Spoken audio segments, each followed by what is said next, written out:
আমাৰ 167 সংখ্যক আমাৰ যি মণিৰাম দেৱানৰ আমি যি মৃত্যু দিৱস পাতিছোঁ, ইয়াৰ উদ্দেশ্য হ'ল কি, মণিৰাম দেৱান অকল এটা জাতিৰ নহয়, তেওঁ সকলোবিলাক জাতি এই মানুহ লগ লগাই, গোটেই অসমৰ সকলোবিলাক জাতি লগ লগাই আমাৰ অসম তথা ভাৰতবৰ্ষ স্বাধীন কৰিবলৈ চেষ্টা কৰিছিল। আৰু শেষত আমাৰ তেওঁ ব্ৰিটিছে তেওঁক ফাঁচি দিছিল। সেইবিলাক কথা আমি সকলোৱে জানো যে আমি সোণৰ ভোগজৰাত খালিও মণিৰাম, ৰূপৰ ভোগজৰাত খালি, ৰাইজৰ ৰজাৰ গৃহত কিনো দুহা চৰিলি, ডিঙিত চুপ জেৰিলি।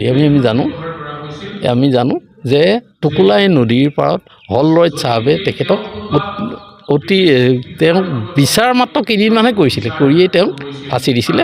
ইয়াৰ ফাঁচি দিয়াৰ ক্ষেত্ৰতো আমাৰ ইয়াৰে কিছুমান মানুহ, হৰনাথ দাৰোগাৰ কথা আপোনালোকে জানা, হৰনাথ বৰুৱা, তেওঁৱেই ইয়াত মুখ্য ভূমিকা পালন কৰিছিল।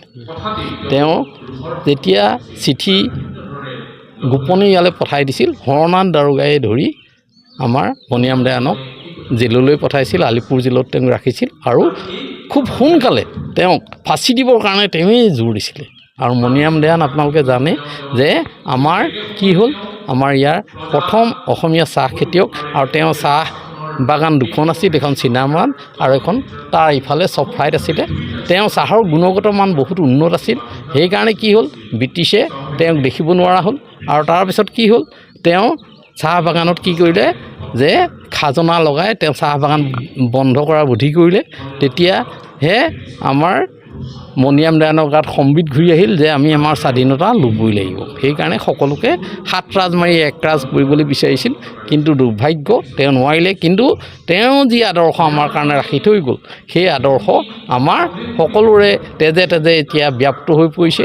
আৰু আমি ইয়াক তেওঁ নতুন ভাৱেৰে আমি তেওঁৰ যি অৰিহণা তাক আমি মূল্যায়ন কৰিছোঁ, বিয়পাব পাৰোঁ। তেখেত এজন বীৰ যোদ্ধা, আৰু সেই বীৰ যোদ্ধাজনৰ আৰ্হিৰে তেখেতৰ যি বীৰত্ব, তেখেতৰ যি অসমীয়াৰ এটা ভাল এজন আদৰ্শ, সেই আদৰ্শ আমিও যাতে পালন কৰি আমি কেনেকৈ আগবাঢ়ি যাব পাৰোঁ, আৰু সেই আদৰ্শকে লৈ আমি কলিতা জনগোষ্ঠীও আমি যোৰহাট জিলাৰ তৰফৰ উদ্যোগত আৰু চাৰিঙীয়া শাখা সমিতিৰ আমি সহযোগত আমি এই অনুষ্ঠানভাগ কৰিছোঁ। আৰু যাতে আমি কেনেকৈ ধৰণে আগবাঢ়ি যাওঁ, এই আমাৰ মেইন উদ্দেশ্য। শংকৰজ্যোতি কলাকেন্দ্ৰত মণিৰাম দেৱানৰ 167তম মৃত্যু দিৱস আমি পালন কৰিছোঁ। আজি দেশৰ প্ৰান্তে প্ৰান্তে এই বীৰ যোদ্ধাজনৰ মৃত্যু দিৱস পালন কৰিছে। আমিও আজি কলিতা জনগোষ্ঠী হৈ যোৰহাট জিলাৰ অধীনত আৰু চাৰিঙীয়া শাখাৰ আতিথ্যত আমি শ্ৰীমন্ত শংকৰজ্যোতি কলাকেন্দ্ৰত এই অনুষ্ঠানভাগি পাতিছোঁ।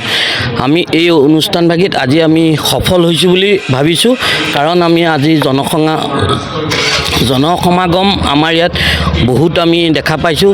এইদৰে যাতে আমি কলিতা জনগোষ্ঠীটো আগবঢ়াই নিব পাৰোঁ, আমি যি কামত আমি ব্যৰ্থ হৈ আছোঁ, এই কামখিনি কৰি আমাৰ উঠি অহা প্ৰজন্মৰ বাবে আমি কলিতা জনগোষ্ঠী যে আমি 6 জনগোষ্ঠীৰ লগত আমাৰ কলিতা জনগোষ্ঠীটো যোগ কৰি আমি যাতে 7 জনগোষ্ঠী কৰিব পাৰোঁ, ইয়াৰ কামৰে আমি এই অনুষ্ঠানভাগি আমি কৰিছোঁ। আমাৰ এই সংগঠনটো জন্ম দিয়া হৈছে। শদিয়াৰ পৰা ধুবুৰীলৈ, বৰাকৰ পৰা ব্ৰহ্মপুত্ৰলৈ সকলোৰে মাজত চিনাকি এটা নাম প্ৰাতঃ টাইম। থলুৱা ভাষা, কৃষ্টি আৰু সত্য বাতৰিৰ আধাৰত প্ৰতিষ্ঠিত খবৰ প্ৰাতঃ টাইমৰ প্ৰতিটো বা বাতৰি পুংখানুপুংখভাৱে চাবলৈ Facebook, YouTube, website, Twitter, Instagram আৰু ব্লগাৰ